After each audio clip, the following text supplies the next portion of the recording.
Maluma Morales, un visage au sourire innocent, séquestrée dans les camps de Tindouf depuis 2015.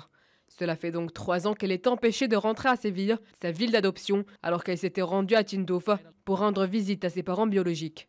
Une réalité confirmée par des organisations internationales comme le Haut Commissariat des Nations Unies pour les réfugiés. Les autorités espagnoles ont aussi informé le père de Maluma Morales qu'elle figurait sur une liste du HCR dans la région de Rabouni et que sa détention a été signalée par l'ancien secrétaire général de l'ONU, Ban Ki-moon, et par des organisations des droits de l'homme comme Human Rights Watch.